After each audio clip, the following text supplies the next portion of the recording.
Okay, I saw someone on Twitter do this, and I want to do this with my MacBook, where they just clicked all of the apps to show how fast the M1 just responds. Here we go.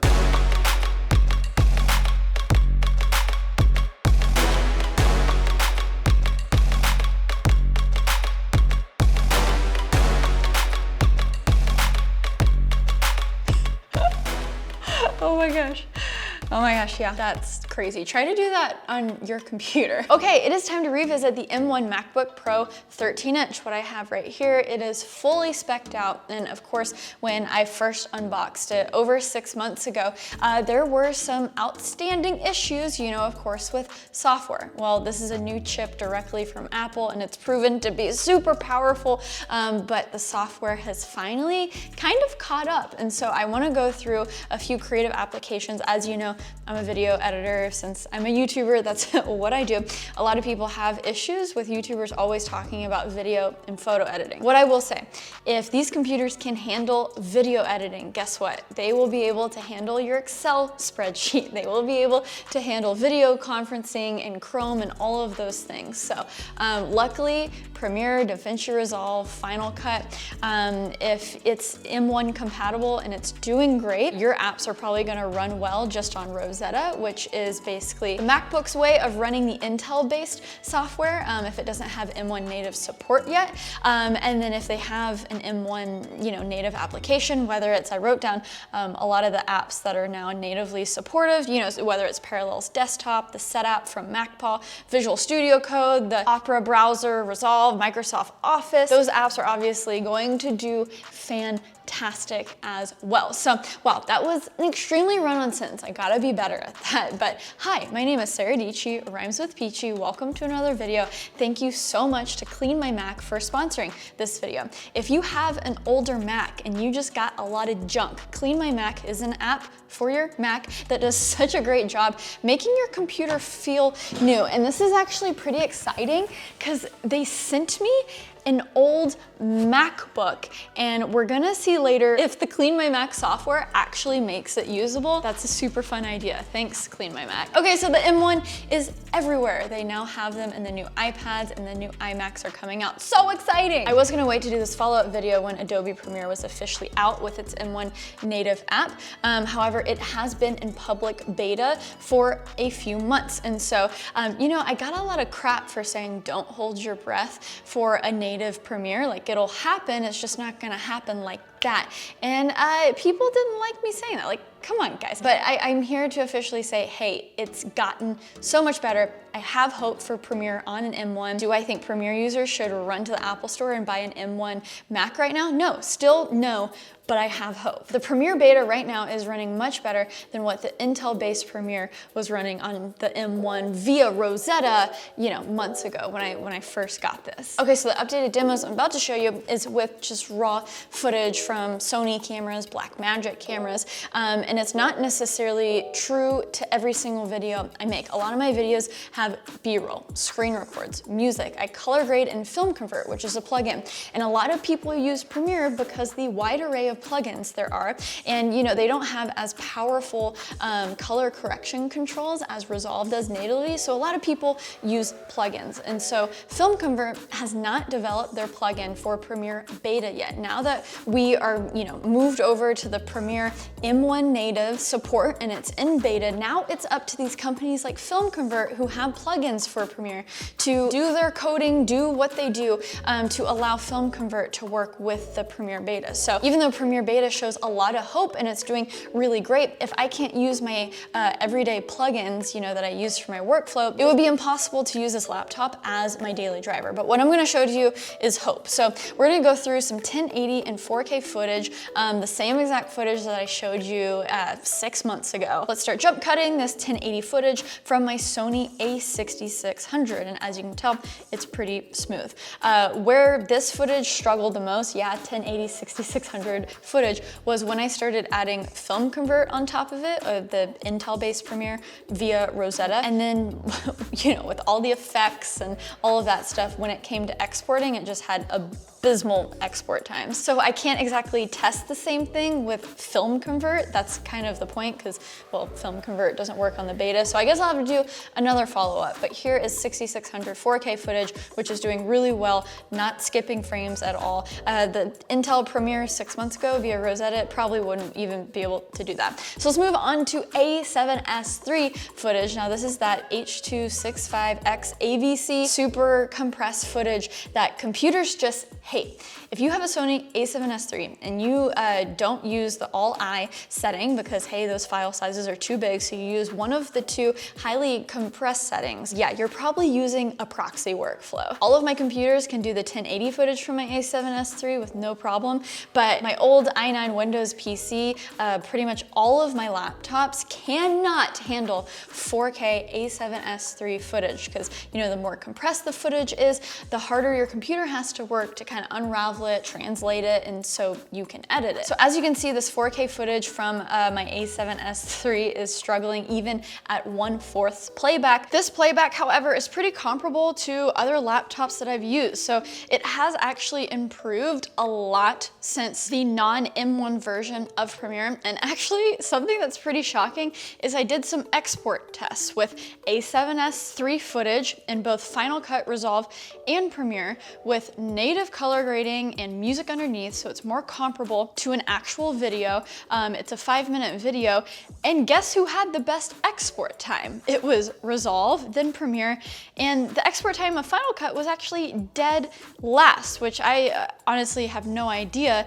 but it's actually in reverse of that order when it comes to playing back difficult footage, which I would argue is more important than actual export time. So difficult codecs like the A7S III and also the Canon R5 footage, the playback does best in Final Cut, then Resolve, and Premiere is last, but Premiere's export time, like bravo, they're doing something right with this beta. Okay, so maybe you're a Premiere user that just uses Lumetri color and you don't have a ton of plugins that you use. And maybe you have some cameras where the footage is kind of hard on an M1 MacBook, but you have a proxy workflow. Great.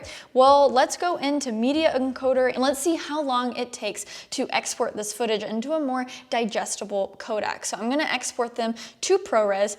Also, a little side note: when companies brag about being able to, you know, stream X amount of streams of ProRes footage, oh my gosh, that's so impressive. Well, ProRes plays really well on especially Apple computers because, well, it comes from Apple, but a lot of computers because those file sizes are huge and there's not a lot of thinking that your computer has to do in order for you to edit it. So that's why people use ProRes as their proxies very often. Not very often, I should have just said often, right? Because very often you don't want to use an adjective in front of an adverb. English. So if you Premiere users are still kind of scratching your head, well, yes, the M1 MacBook still isn't the perfect end-all be-all machine that Final Cut users get to brag about all the time. Yeah, I kid you not. Playing back A7S III footage on Final Cut on the M1 MacBook is so buttery smooth. Adding, like, it doesn't matter if you add color grade, you add music, it doesn't slow it down. Like, yes, Final Cut is so impressive. Oh, I hate saying that because I just hate editing in it. I don't get it, but so many professionals use it and it has proven itself. I admit it, there you go. But once this official M1 Premiere comes out, I think it's looking good and you should have hope. I think it's going to be a very viable option if you're in the Mac ecosystem and you want to upgrade from an old Intel MacBook to the new M1 or M2, etc. in the future. But still, give it time. You don't want to be working on like client video projects on a beta software where a lot of the third-party plugins still aren't developed. Okay, so we can't forget about DaVinci Resolve because guess what? They have an official release of their native M1 Resolve. 7.1, you can download it today, and they are definitely ahead of the curve. They literally had the M1 beta out the day the M1 laptop was released, which was just super impressive. And apparently the new Godzilla movie was edited via Resolve. Super impressive. They have this little reel on their website to show you the projects that are edited on Resolve. And I don't know if it's edited edited and colored or just colored. That's kind of sneaky because a lot of Hollywood already color grades in Resolve. Anyways, I'm getting off the point. So I finally downloaded 17.1 and y'all, it is so good. Dare I say it's almost as good as Final Cut on the M1, which is crazy. Look at me scrubbing through this A7S III 4K footage that Premiere is still struggling with, but it is just, man, killing it. It's just crushing it. I edited one video from the start to finish on the M1 with Resolve. I'm trying to go deeper into Resolve because, I don't know, Premiere can only crash so many times that you just need a backup. I love Premiere, and there was honestly a really good sweet spot in 2019 when I just kept using Premiere 2019 and it never crashed and it was so amazing. But you know, there are times where you wanna update. I wanted to see the captions workflow and the new version 15 of Premiere. Oh, but then I do 2 videos in it and it crashes all the time and it's super buggy and it's just, it's frustrating.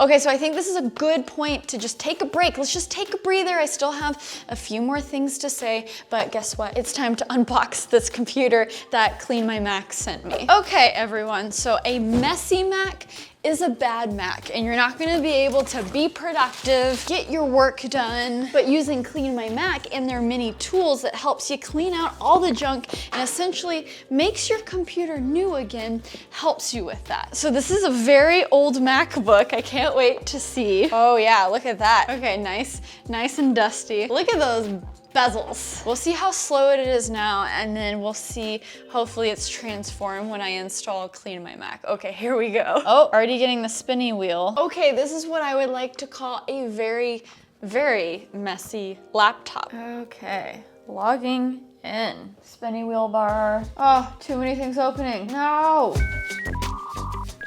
Okay, see, we got the notification your disk is almost full. Okay, before we install Clean My Mac, we just need to like get going in Chrome. Do my usual. Literally just scrolling this article, it's having a hard time. Uh-oh. We're only 2 tabs in. So I think it's time to actually install Clean My Mac and show you guys how to use it. LOL, couldn't even download Clean My Mac because the disk is too full. Okay, let's just start with the Smart Scan, easy as 1 button. Okay, so the first thing we ran 1.5 gigs to clean up, no threats found, and then 3 tasks to run to increase the speed. So it's gonna run maintenance scripts, flush DNS cache, and free up RAM. Let's go. Okay, first step, done. The next thing I wanna go to is what is called the space lens. And this allows you to see everything that is taking up the space in your computer. See, it says building your storage map. And we're gonna see what we can delete. We're gonna go in there and just delete everything. Boom, look at that. Okay, we're gonna go into the biggest folder that says users. Okay, we have 26 gigs on the desktop, 18 gigs in documents, 10 gigs in the app parallels. We are just gonna check all of this stuff and we're just gonna delete everything. 28 gigs, gone. Let's find our large and old files. This movie, 19 gigs. Guess what? Don't need it.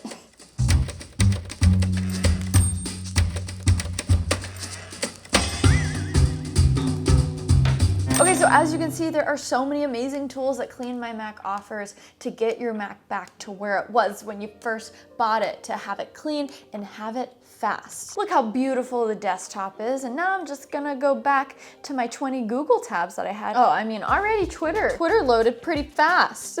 Just comparing the two, just loading a web page. Chrome is acting much more healthy. Let's see if just me downloading an app works, because even that was too much. Boom, downloading, 1 minute left. Oh look, let's watch this video. Look who it is. Okay, this is one of my favorite things too. It's a Clean My Mac health monitor, so it lets you know how much memory you have available, what is taking up significant amount of battery, which is important for old computers like this, and then how big is your trash can. CPU, network, oh, yes. Okay, so as you guys can see here, Clean My Mac does make a difference, and you want to make sure that you can trust your Mac. So check out my link in the description below if you want to check out Clean My Mac. Wow, what an experience. Okay, it's gonna feel good to go back to the M1. Oh wait, I've missed the Apple logo lighting up though. That's so lovely.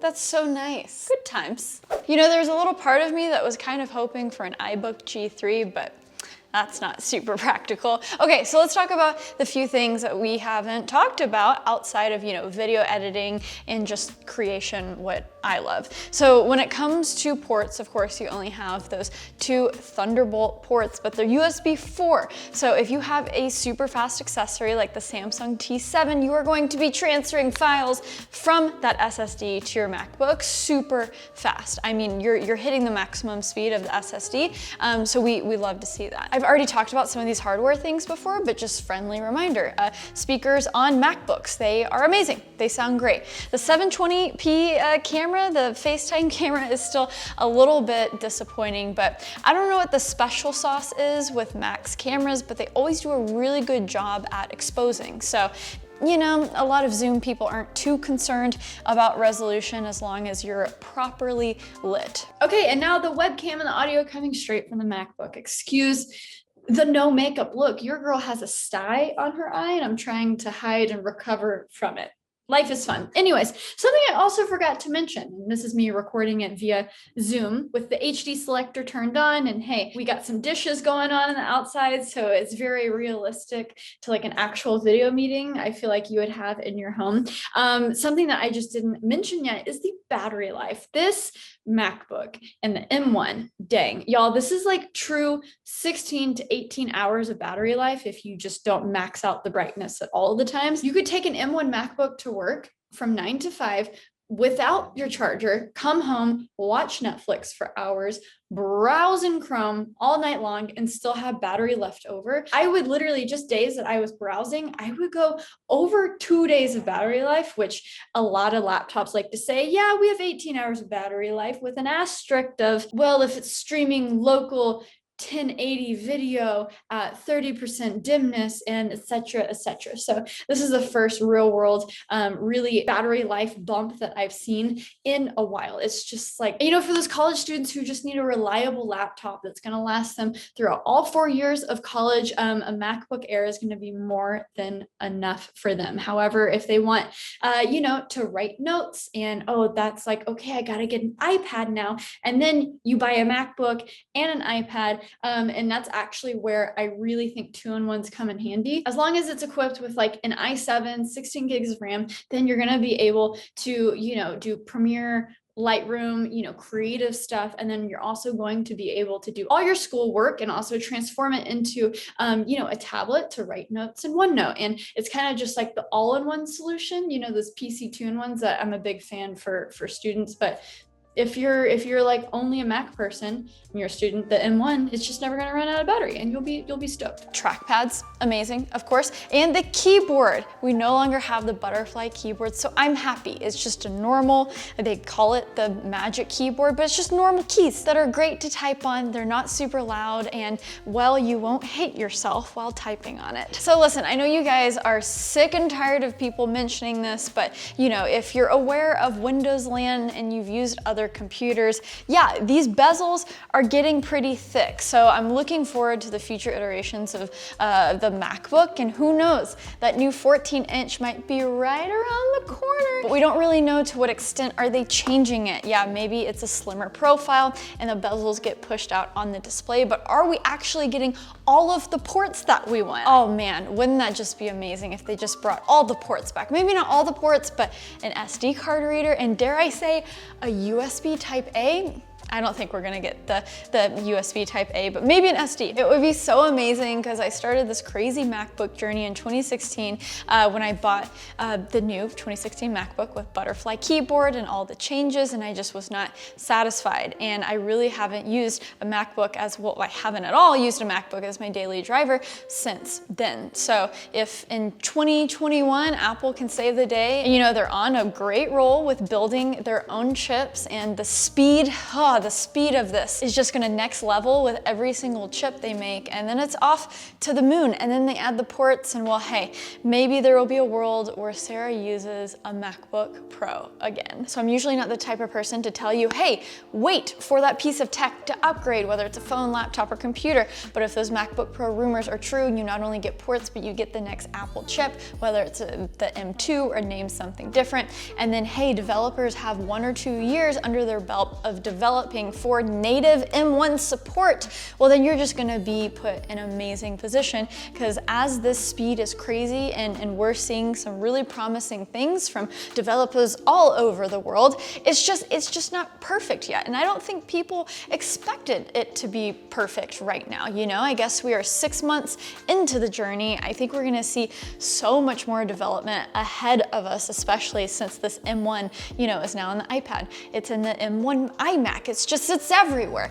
So obviously developers are gonna have a field day, and it's gonna be easier to write code and keep updating software when it's only one platform. You know, it's that M1 and then the M2, and you have the processing graphics and one chip. It's just a uniform experience. It's just gonna take a minute to get there, but hopefully in this video, I've shown you that, hey, things look on the up and up, and it's an exciting future for Apple Mac customers, iPad customers. It just, you know, isn't that end all be all for everyone right now. And that's okay, because rarely is there a piece of tech that exists that does that. Let me know if you like this video and leave a comment down below. What do you think about our little M1 MacBook update? And until next time, well, stay peachy. Okay, bye.